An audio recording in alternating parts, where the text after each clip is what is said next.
I have the honor, as before readings, to welcome everybody, and it's such a pleasure. Because we have some wonderful readers tonight, and we're happy to see you all. Thank you so much for coming. My name is Carol Mankiewicz, and my husband was Ifeanyi Mankiewicz, who bought the store, I think 15 years ago, who really loved the store and had just thought it was the most sacred place, and that he felt that poetry was for the world. It was going to save the world. That poetry is what was going to bring us all together. So, because there's poetry here from all over the world. So, thank you for coming, and I know you'll enjoy the reading tonight. And thank you, Zoomers, for coming too.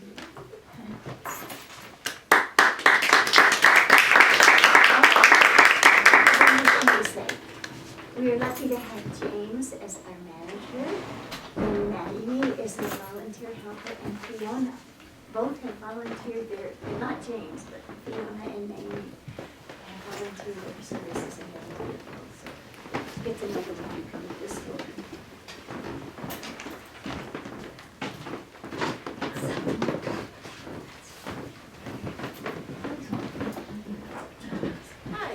I'm Naima. I'm just going to be telling you a little bit about the poets who we have here today. So Cheryl Clark Vermeulen, poet and author of They Can Take It Out, published by WordWorks in 2022, and chapbook Deadeye Spring, published by Sigist Press, and Newspaper Lantern, published by Dancing Girl. Her poems, translations, or poetry reviews can be found in Cake Train, The Drunken Boat, Jubilat, Tarpaulin Sky, Third Coast, Two Lines, and the anthology Connecting Lines, New Poetry from Mexico. She teaches at Mass Art, edits poetry for Pangyrius, and lives in Boston with her. Joan Naviyuk Kane's most recent book is Dark Traffic. She has received a Guggenheim Fellowship, a Whiting Writers Award, an American Book Award, the United States Artists Creative Vision Award, the Donald Hall Prize, the Native Arts and Cultures Foundation National Artist Fellowship, and fellowships from the Radcliffe Institute, the Rasmuson Foundation, the School for Advanced Research, and Brown Center for the Study of Ethnicity and Race in America. A lecturer in the Department of Race, Colonialism and Diaspora at Tufts, she also teaches creative writing at Harvard, Tufts, and the Institute of American Indian Arts. Jhani Randhawa is a Kenyan-Punjabi, Anglo-American multidisciplinary artist and independent scholar. They received a BA from Sarah Lawrence College and live between the US and the UK. Jhani was a PEN Emerging Voices finalist and has received residencies from Millay Arts, Writers House Pittsburgh, and the Wormfarm Institute, among others. With Teo Rivera-Dundas, Jhani is a co-founding editor of Rivulet, an experimental journal dedicated to investigations of the interstitial. Melissa Studdard is the author of 5 books, including the poetry collection I Ate the Cosmos for Breakfast, the poetry chapbook Like a Bird with 1,000 Wings, and the young adult novel 6 Weeks to Yehida, as well as a forthcoming collection of poems, Dear Selection Committee.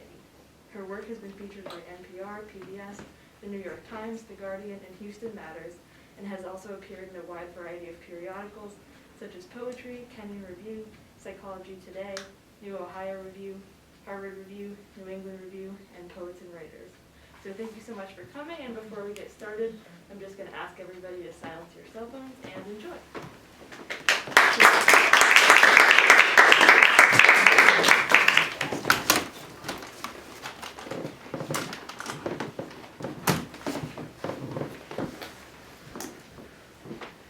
Hello. Hi. It's wonderful to read in this mini palace of poetry. It meant so much to me to come here in the late 90s and to be in the presence of this place. Is it okay to take off my mask for the reading? All right, I'm going to read from They Can Take It Out, and I always try to do a new selection. This first poem is called Call Me a Nicotiana, which is the tobacco plant. Nicotiana, invested with caterpillars, stops blooming at night so the moths don't visit. By day, the hummingbirds eat them. The gloss of daylight comes on strong, relishing. Leave me to my art writing, my margin hitting on someone out of my league. I guess I do need a little bit of water. Can you? I just felt it as soon as I started talking. So the next poems, they are in dialogue with some other artists. Thank you so much. Writing with Pina Bausch. Char in their hair, the company comes to dance over, around, and through the congeries. One prop is damaged, the other fraying. I heard a doctor say immortal cells are cancerous cells. They don't stop dividing. Boulders, soil, silk, pools, cafe chairs and tables. The people lug around war. Stumbling, they will not speak, and we do not expect it. Blank page, isometric. My will still naive. My proxies here. The gray skin on my body soon to slough off. We can see you now. Familiar experts move in a maze of cooperation as I play tricks of relief. For me, earnestness meets my foolishness, and it is a mixed form, so text me if there's dancing. It is a gift to know what the body drums up, and to have someone wait for you outside, awake. Transit at night. I love public transportation poems, so I contribute to that genre, I guess. Transit at night. Creely, it's not that I can't move along brighter than my words, soaked in darkness, as there is not one day I don't love synchronicity and crows. In my reading today, Schuyler and Spicer are making love. By the morning of the poem, I was eating pastries and wearing my most sparkly pasties by the evening. Last night, on the glowworm of the bus, a man pardoned his yawn. "Pardon me," he said, as if the entrance was too wide. I felt it extend and forge our fluctuating company, no matter the distances, the snares. Bioluminescence is nothing without the dark.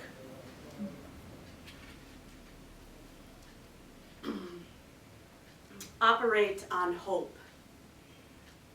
And I thank Kevin, who I saw was on the Zoom call, who did a wonderful editing suggestions with this poem. I remember that clearly. After Anne Hamilton's The Event of a Thread, which was an installation, full installation, two things crossing.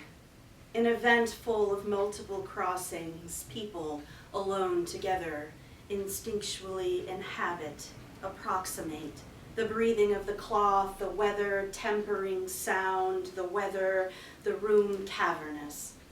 We share a sense of touch, a song of touch, distance too, the gift of anima, amplitude, the bright awe swinging with the creatures and weavers and writers in their letters, vespers, concordances, in the space, cooing, our eyes roaming to the quadruped seated, a twin happening, a portrait of bodies and livelihoods, this hall, so immense it lets. So that was the little section that's to several different artists that sort of continues in the rest of the book and other places, like a poem to Eva Hess and some other people. I skipped the whole section called Thyroid and Other Matters, which is really a long poem in sequence, so I'm reading, I skipped that whole section. This is called Brainchild. I am recording my delights. Museum visitors who flip through a newspaper of garden plant taxonomies, oxblood, blue-eyed, etymologies of scavengers. Their heads dip below the spread of the broadsheets, prevailing in these small encounters, the sweet symmetry of their hands, tubular prongs, their arms, their legs. I go on trumpeting the fistular. The female reproductive organs resemble Pippi Longstocking.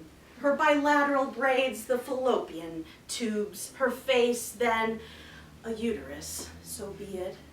She is the strongest girl in the world, gets compared to Superman, so be it. Her anger is reserved for the unjust, and she stands for the new world order. She asks you to call her Pipilota Delicatessa, Window Shade, Macramel Mint, Ephraim's Daughter's Longstocking. Lost her mother early. You see the anatomist Gabriel Falloppio name parts of her and me. Pippi says, let's name ourselves. It'll be smooth going. She says reproduction takes many forms. She says that Astrid Lindgren is the woman who made her, who also has an asteroid named after her, Asteroid Lindgren, which is a fact.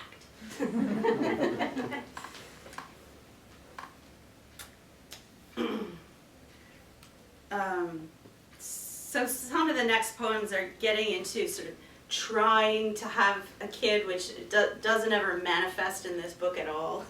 I think in my final revisions of the book, I was thinking a lot about, well, if this doesn't happen, then I am sort of making these books and I'm making these other things, and it kind of affirmed being an artist in my mind. And so I think that that's why all those poems were kind of helping shape the collection in the end. This is called Nest in Me. Doctor says, you have a beautiful uterus. I bet you hear that from all the doctors. Nope, I say. I like her immediately and expect good aim. I give them names, Hunky and Dory, which my friend Miss Wright says Honky and Dory. One friend wears a red amulet, another hugs a chanting guru. Even the pragmatics say vibes and juju and tell me their dreams, va va va womb. Implant, my lovelies, stay, implant.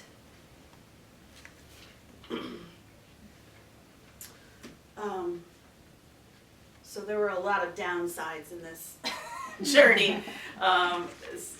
This is another poem, some other poems that address that. It's called Sediment. In the rhythm of my way to the hospital again, a manhole's lifted just as I pass by, and someone's head rises out of the ground, practically brushing my legs. Complete with mock wah-wah pedal, I spoof a birth. The man smiles. What do I maintain? Back at home in the tub, the hair trap is lodged with crud, phlegm, my longing. I am at longing's feet, at its service. It is no one's fault. What people said to me yesterday, wow, that's a lot of shots in the butt. You have some gum on your shoe, some pesto on your chin. Never fear, we will get sperm in you. Your fly is open. Your uterine lining is fantastic. Thank you for babysitting. It's been cruel, a bit sacrificial. After blood work, I am their bitch. I come when called. For what'll turn out to be another ineffective procedure, and the ultrasound guided injection into the gestational sac in my cervix sucked. Who authored the new paper? My power is in stumping their stats.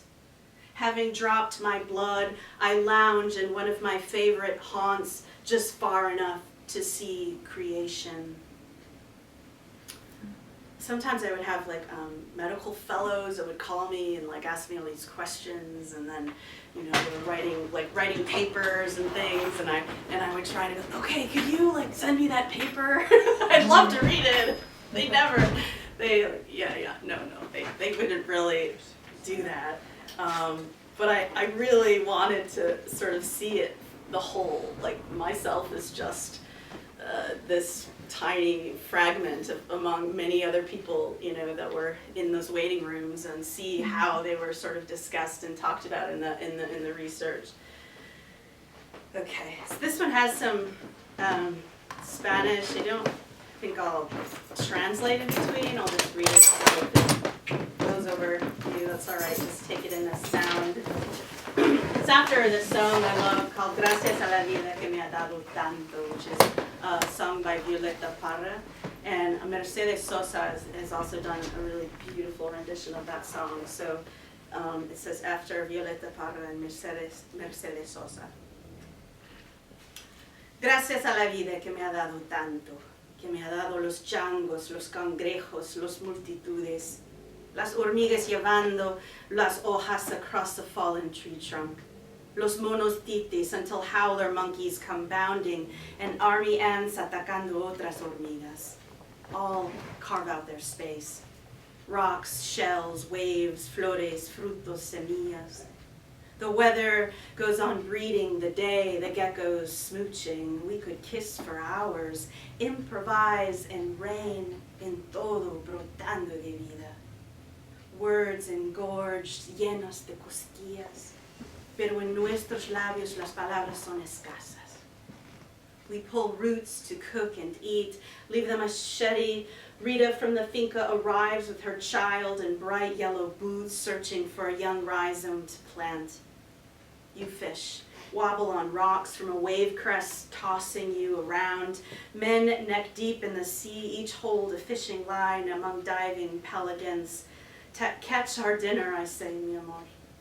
New friends gift us mackerel and jack. A trip grows in time, a pile of spines. In small pools, the stinging tendrils, each look a verdant hole, una madriguera. I open my mouth to drink the lush syllables sprouting, cubiertas en verde. Near the shore, fallen coconuts are bobbing in a rough sea. To describe is to relieve our leaving, declare what was. La palabra es el fruto sonoro del semillero del abecedario.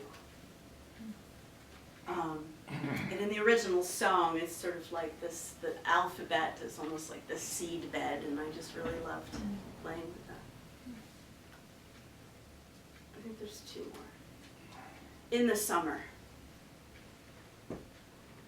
Drug dealers are so abundant that I run into one rollerblading, a friend. Good Lord, the summer. A voluminous open house, my pleasure's trouble. Left from the God knows what party is the treat of apple pie for breakfast, and from the arborist a new tree, whose trunk the neighbor gives a shake as if to test its strength against the master's, mostly maples. The aphids go on sucking the linden sap and excrete their honeydew, coating all the cars in its stickiness. Aphids have the sweetest name for their shit. We know some trees will not outlast us. That tree with limbs we easily count is on its way out, as if we're in. Within the house, the gifted flowers, kind, are lush spasms momentarily color locked in cerise, its vase drugged with the sludge that may later stink up the sink. I thought about grace, the kind, and desires as rooms seen from another room. A friend walks in and says, "Now, this would be a great listening room." Of most rooms, I say, let this be a trying out room. All right, this will be the last poem. On a dead-end street is the hour. Rumbling delivery trucks are leaving watercolors and coloring books, spirituals bought used, coconut water, other nourishments. Really, they never tell her. She wades through the dim room with the screen a blanched pool of description and speech. Her longing for conceiving still traveling, roving, all hours. It may have its own bardo. The end shifts, moves in and out of her during the 49 days. She's already past the flesh-eating deities that it takes for the mind to dissolve and become not physical. Her longing isn't there yet. And the children they were in their sufficient dream shapes, until they feathered and trailed off into minuscule bits, cellular, unsexed, no chromosomes known. With love, you can watch them float, delivering nothing but their own scattering, and hope for them to go. Thank you very much.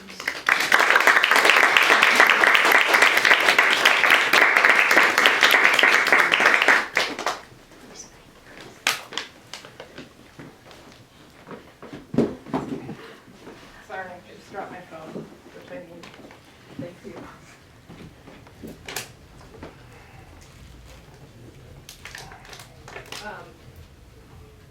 I need my phone because I discovered with my 14-year-old just a few minutes ago that our printer isn't working. So I'm going to read a new poem from my phone. Wanga altere Naviyuk, uiv miurunga sulikaya miurunga. I am called for my namesake, Naviyuk, and along with my children and my ancestors, the communities of King Island, Uiva, and Korakumariziglou are my home. This first poem is a new one, as I said. It's called Don't Run Out. Real and white as snow, have you forgotten starting over and over? The swan crossing with the dark tide southward to the sound, not too far off. Firework and blast of something hard to reach and harder to escape. I remember how, without you, a woman's quarrel, it passes into a quarrel with no one.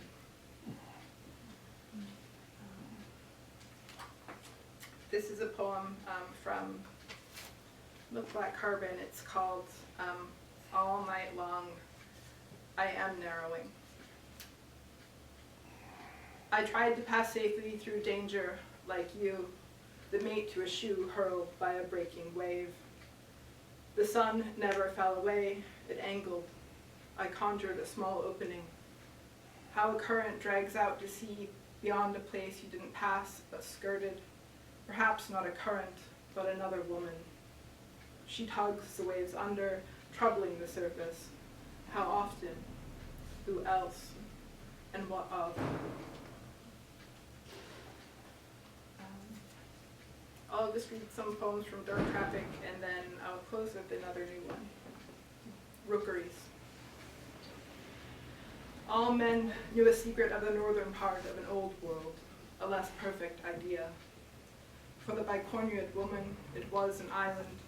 Though its birds lose our trust, we might learn their language. After all, we've been taught to read and write, to remove our hands from other work as we watch water twist into rock, to cover our wounds, staying alive light after light. For something I worry. The moon pronounced with clarity its known topography. Our letters and lists, reconstructed grammars. They replace the ways in which we were grabbed and pushed, then shoved. Set a wife and her children to row with indefinite orders. Lineal migration on a small scale is not nautical, but conflictual. Of those men, we knew I could never do them any good. In this way, I forget and let the wind river. It gales and tears at my shoulders and wrists. This poem is called Fieldwork. Another day of heat, the strangers continue to wobble across the horizon, bringing drought when instead we should have deluge. I steep snow, lichen, and water I drew from a lake which has since gone dry. At sea, few understood me, as though I induced a sickness that deafened, that healed. As before, I predict lies, to be pushed from the boat time and time again. Nevertheless, I expect to get by while their widowers seek refuge with their provident families. Perhaps a storm will pile fish at their doors when the red tide rises. Perhaps they will not follow as we move moon into moon under another sky. This poem's title in English is Playhouse. Even so, we may grow at last invisible, I try to let darkness fill the house and fail at this too, of course. Through fulgence and birch, a civil twilight's the most I can muster. Though yes, it could be said that I do mean to write a few things down. Instead, expressed milk in each bloom thumb number for black ash. Into tragedy, he oversimplifies so much. Each meal of borage, nasturtium, lettuce bitter beyond its bolt, the redolent in thick fistfuls. These things to mind, intend, inter, rememorate. Neither does he inflict violence, nor did she, one spring, walk 3 miles south of the seawall on sea ice, which did not break until it was set to give, could go, and was gone.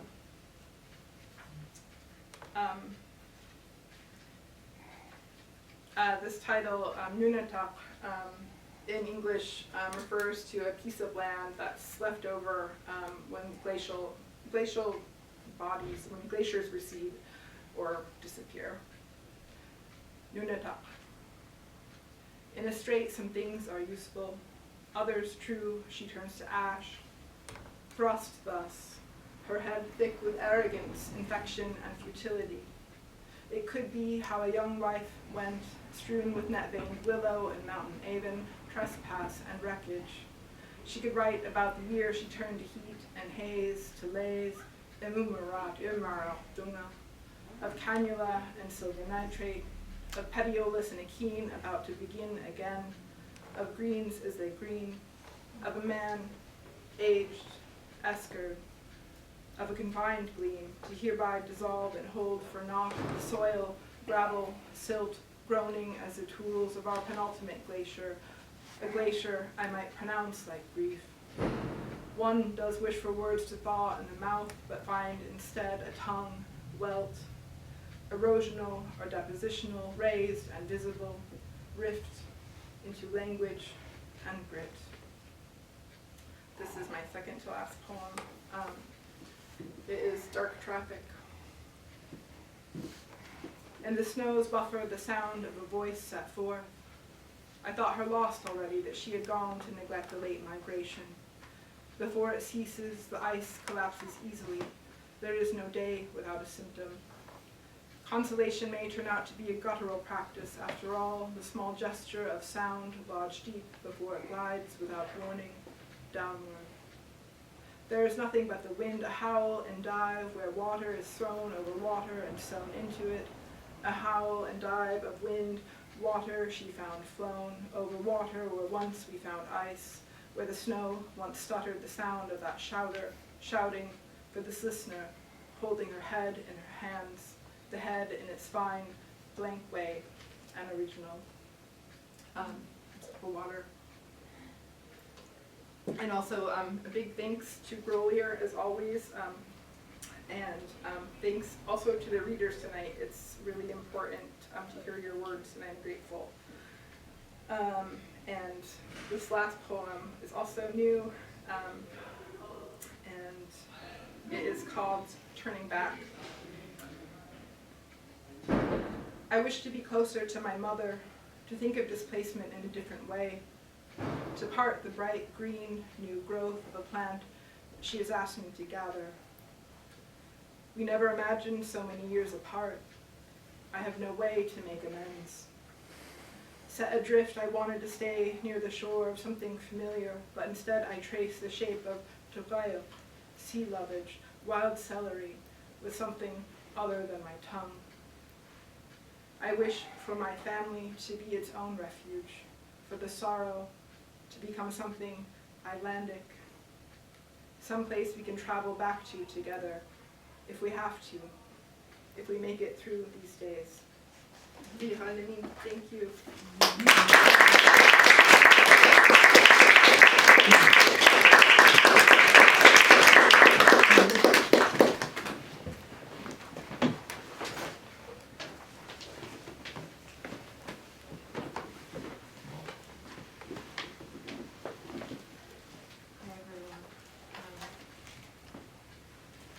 It's an immense pleasure, and I feel transported by your words. And plus, I'm very excited to hear you speak as well.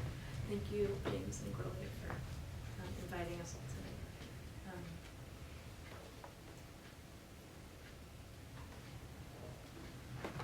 I'll be reading from my first book, Time Regime, and possibly a new poem.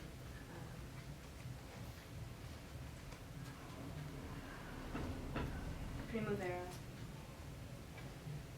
1.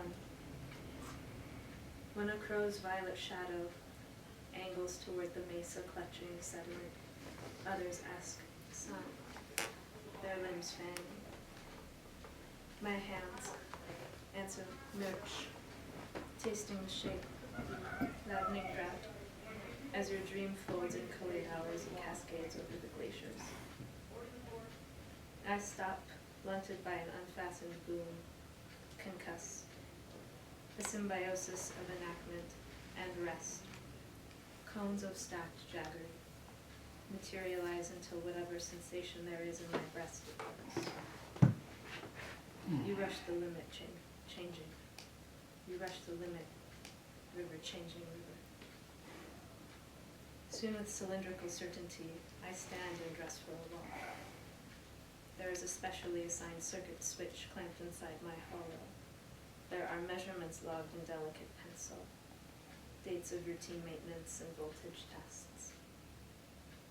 I haven't seen the water, this archive, but I'm told it's there, marking an otherwise featureless region of granite. 2. A thermal turns poplar canopy over bursting from a fissure in the canal wall. As we ride in, I feel you twitch out a direction. Say plainly, ocean and ocean. Using my hands, dialect scrapes. I own gore, using my hands, sending you the smoke. With me you say you have felt what it is like to feel as a woman. I wonder what I have done. Where a woman lives, glancing at the wall, and its machine irradiated and mollusc pocked. It is like machine of care, program touch. Whereas ocean opens crying and open. Say, be liquid, be touch. Ask, how certain are you that this is speculative? That dreams are not already gathered about you watching? 3. Once a day or more I quit the shift, stalking the littered breakwater. I am operable. An incremental fog clouds my vision and smudges the summons grafted onto my body. The river reflects but does not move. Is this arrival? Is this divestment? Alternatively, I am becoming more and more mineral. I sip from the aqueduct, and when nothing resolves, I turn toward the silver sprawl pixelating our valley. X is hungry. Run map vertically. Tilt your wrist to triangulate. Enter the building. Sign here, please, and await adjustment.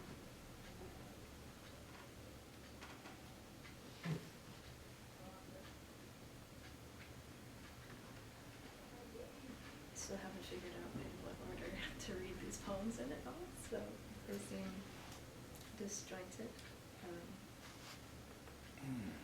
There they are.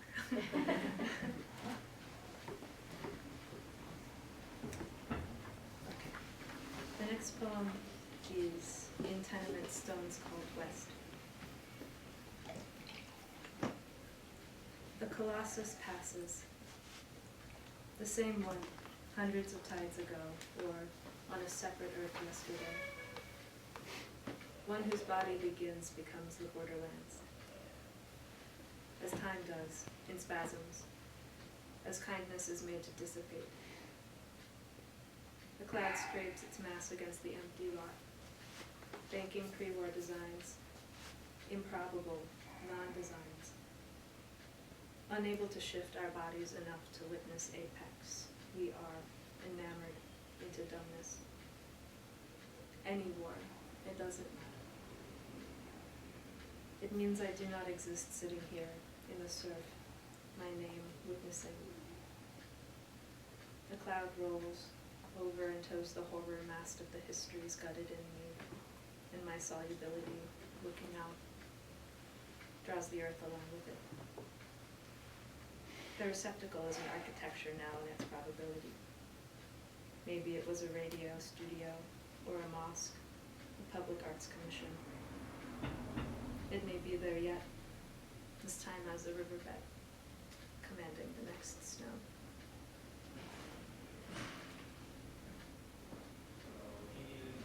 The third poem I'm going to read is a long serial poem. Kind of just like keeps going. Bear with me. This poem is called Bog Farazadeh Amadi. And these lines are, the epigraph to this poem are lines that my friend Azi, who this poem is for, wrote to me in a letter. Bog. Seeing a woman on the way to sea, as if I have watched that scene so many times, even though I have not.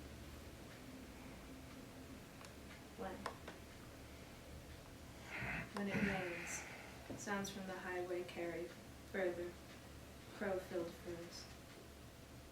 2 miles ascending, traffic hits the house through water. I wake in the dark with the ricochet. The sun hasn't risen. I roam to a different room and I light a candle. Something moves beyond the dark passage of the window. The house-tall holly bush, catching scent of a storm, heading east from the Pacific. Sitting on the floor, I turn my computer on. I adjust a remainder of delicate pink cloth over my head. The traditional thing. The respectful thing. The thing I feel I need to do for my Dadiji's Zoom Vogue. Her transition into death this morning, finally sung and punctuated by awkward camera angles, internet lag, Char Saib swishing over the holy book, my brother, cousin, and my aunt bleeding some words, rising from their kneeled spot on a cut of red carpet. 2. My lines, the walk to the sea and back, come from threads suturing their names together across the stars. It comes from the hairs, and pores puckering against what prickles like cold, pressed tin cauterizing fingertips. I have a question about how far the pioneer's aura stretches, which is a question about suffusion. Against the intimacy smoked out in the awnings of cheap material construction, against the hill and the film of fog, and the moss-draped vision dome, and the cranes reaching toward mountain ice, against my cells and their clogging. The border city that drove out the Trans-Pacific revolutionaries, its migrant labor force, with sticks dipped in flame and with dogs. Before the migrants, it was the Salish speakers, who would not be moved. Does the light stretch? It stretches, her arms tangled in gold and salt, another clerk's girl descending from the steamship, Kilindini Harbor's back spray. I've been undulating since her passing, my breathing shallow, her son's bulk collapsing and ricocheting down the stairs. To depart the traces, the ruins, to insist our intimacies in his presence. 3. I begin to feel sad for reasons that my dead grandmother might not have felt sad about. No women can facilitate good Vara service, perform Simran for a group gathered in a sacred place like this temple on the West London High Street. I wanted to hear the sounds of women carrying my grandmother away on the Sea of Pearls, but she disliked so many women. To be a woman was to win at a game stacked against you already.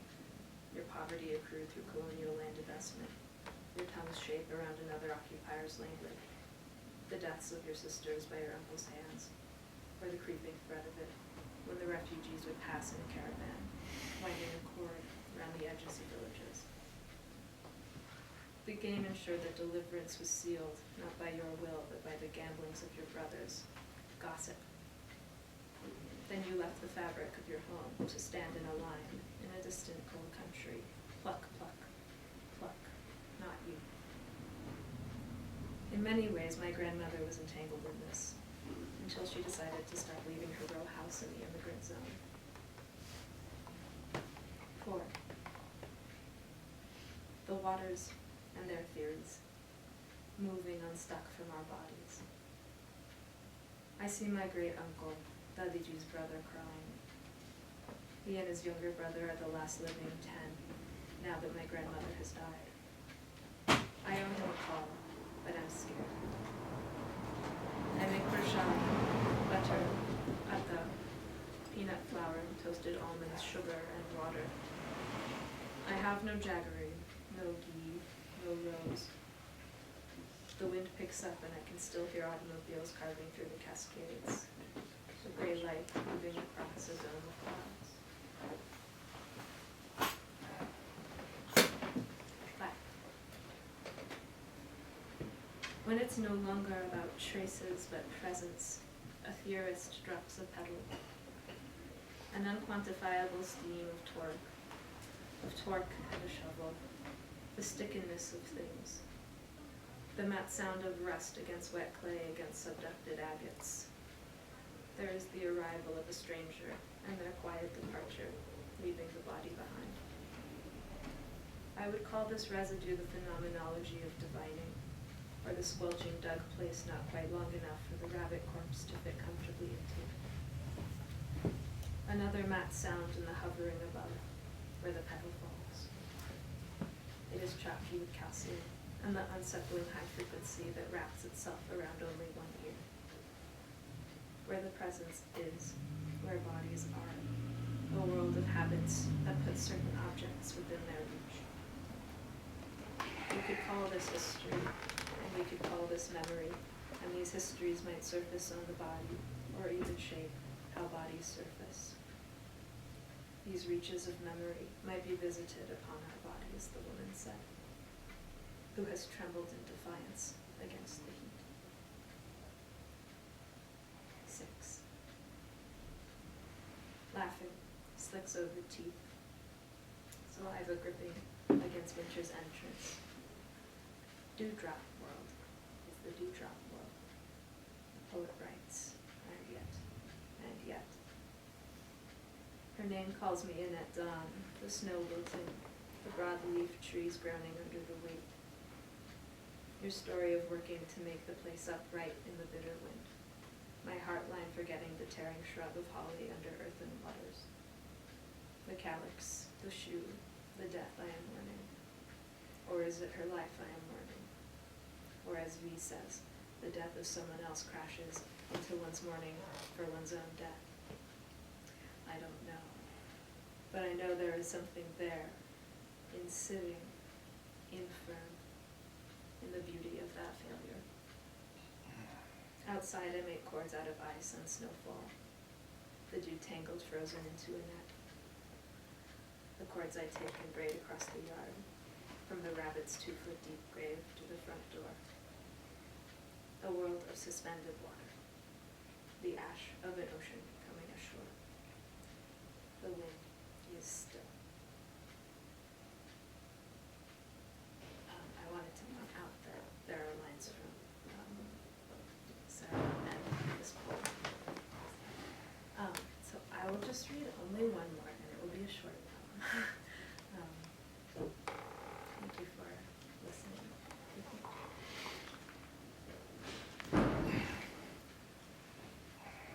Distro. Close your eyes. Wait. Dear thread, before you read this, close your eyes. Swallow, blue sky of your throat. The body is met by a field, a flip of the sky, pop, lavender to claret.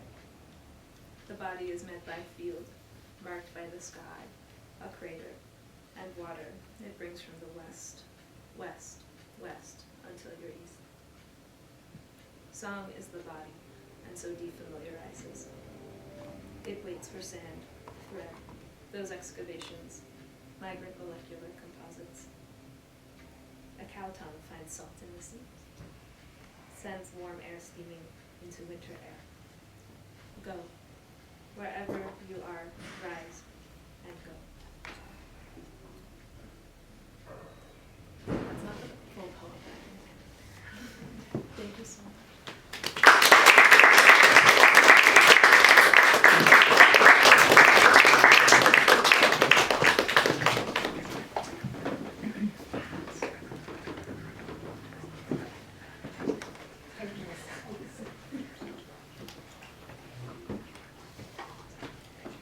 Hi everyone, how are y'all tonight?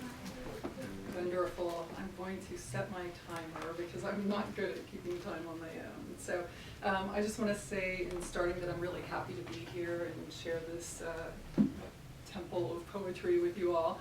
And I'm so grateful for the readers and all of you. And I'm especially grateful to Grolier for hosting us and also for having excellent taste in poetry because, yeah, I mean, right? I got here,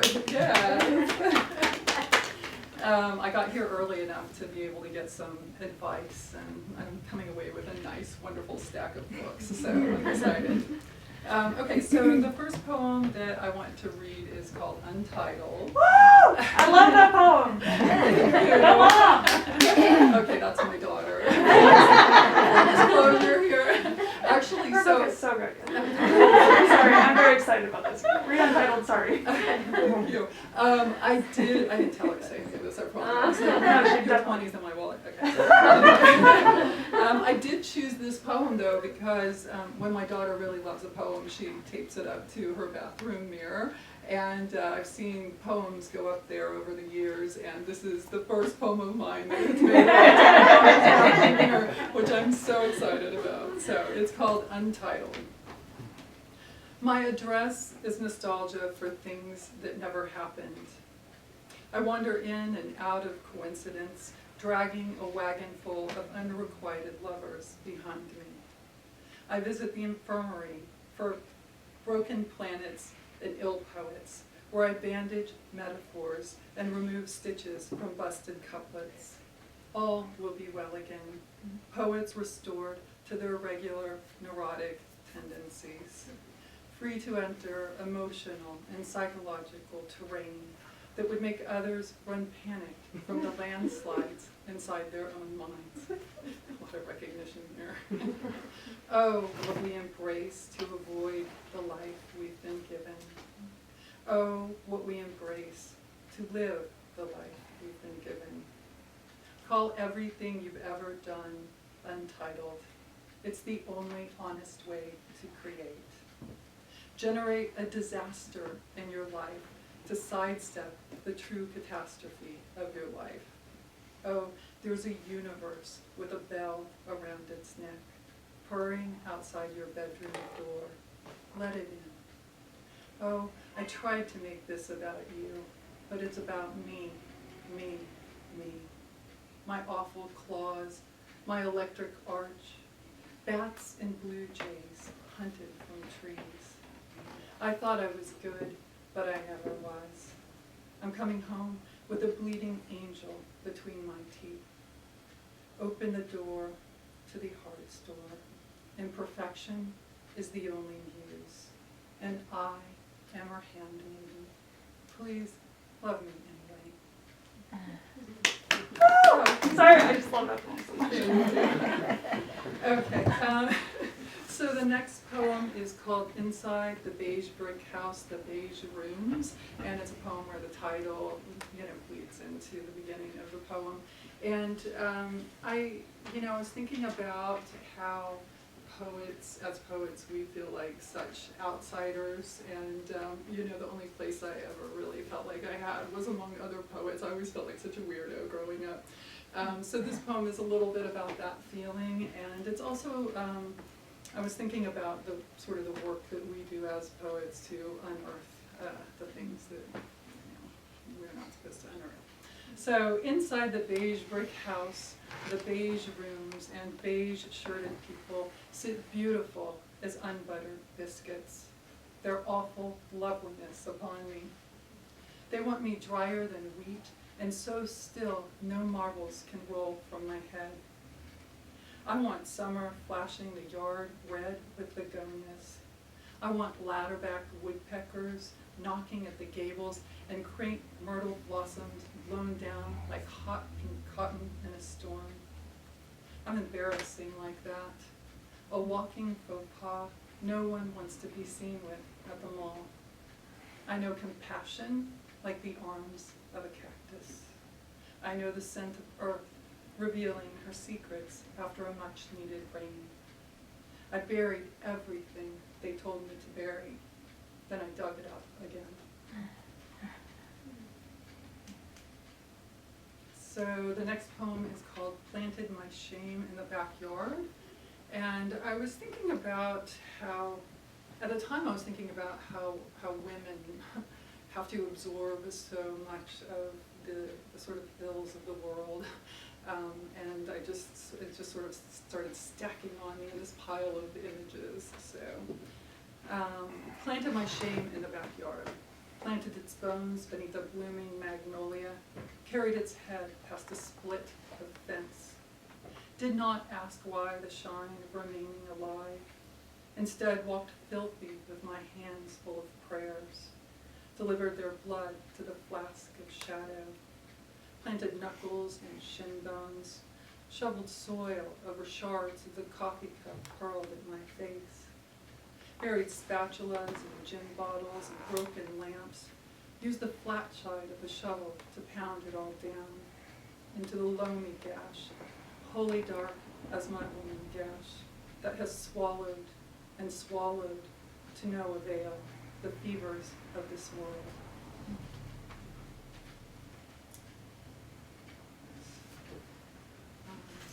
Okay, I always have to read at least one poem to embarrass my boyfriend, so here's a sexy poem about my boyfriend.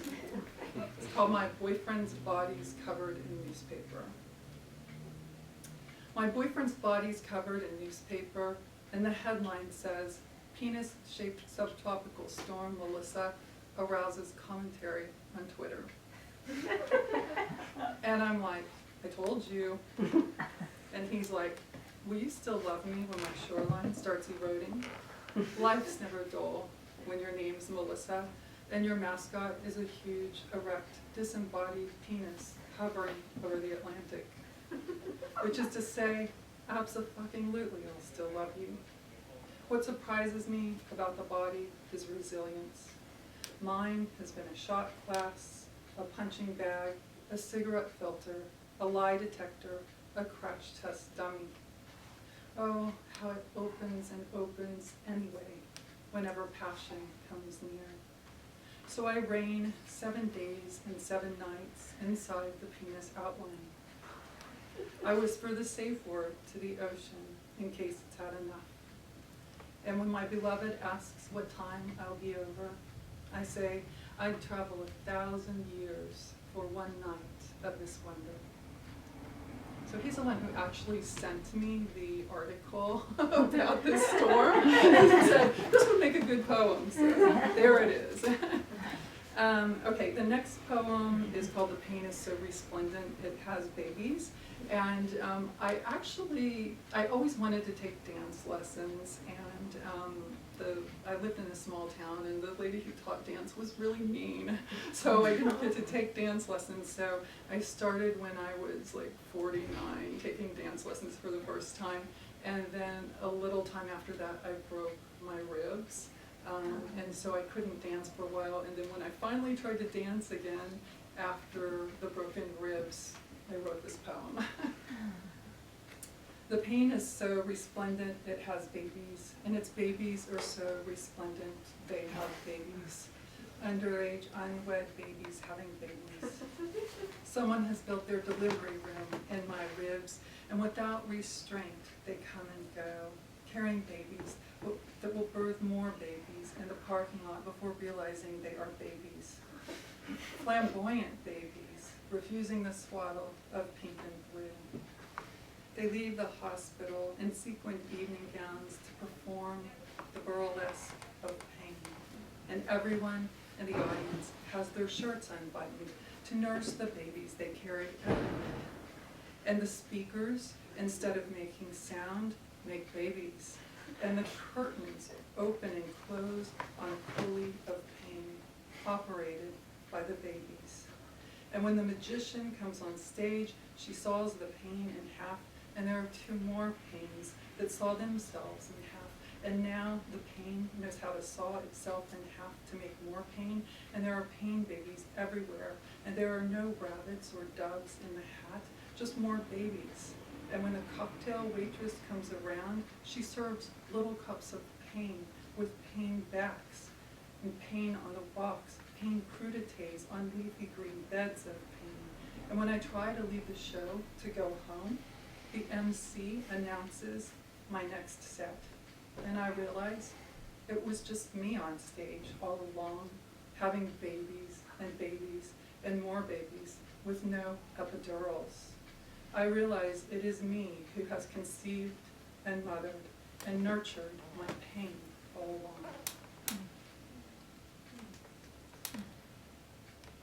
I think I should take things a little lighter now. That was a lot of pain. Anybody who's ever tried dancing with broken ribs probably knows, and it was belly dancing too. I was single, and the only dance lessons that you could get for a single person were belly dancing lessons. So I was like, sure, sign me up. And actually I ended up loving it. It's very cultural, wonderful thing. So this next poem is called Modus Operandi, and this book is set up like a job application, so this is, part of that in which I'm sort of explaining, or the persona, I should say, is explaining, why she is the way she is and how she is. Modus operandi. I put ranch dressing on the Greek salad. I stand in my front yard in the rain and yell, "I'm the biggest waterfall in this desert." When people invite me to parties, I say no, then show up anyway. I bring my cat, dressed in a graphic t-shirt with an image of another, more attractive cat. I tell everyone I've just returned from my honeymoon, and when they ask to see pictures, I show them the cover of the 1855 edition of Leaves of Grass. I like kissing people I don't know, sending flowers to random addresses, and signing the card, "Eternally yours, God." I'm a window cracked in the rain. My name is sitting down and standing back up for no reason. My motto is wings flapping. You should come back to my room if you miss me. I'll be there soon. I'm 1,000 miles away on a different bed. I think I'll read two more. Do I have time, or is it? Yeah, okay, great. So the next one is called We Either Will or Will Not.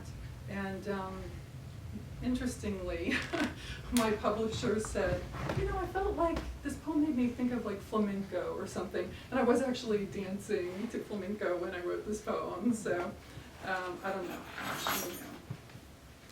And I'm reading this poem because I think, like most of us, we're thinking about our children and how to protect children and the difficulties of the world.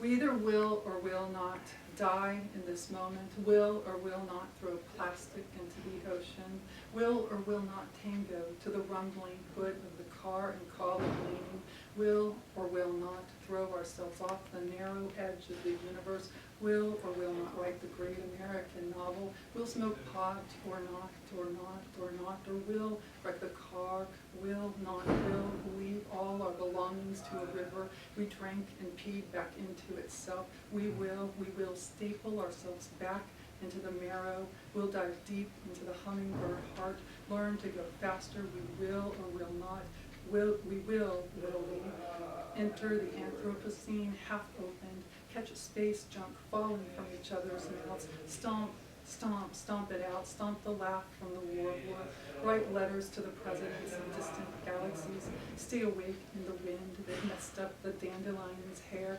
We will stomp morning into the sun, stomp the sun's face into the basket we carry to gather the eggs. We'll paint the eggs, will or will not take them to the church down the street for the kids who would otherwise have nothing.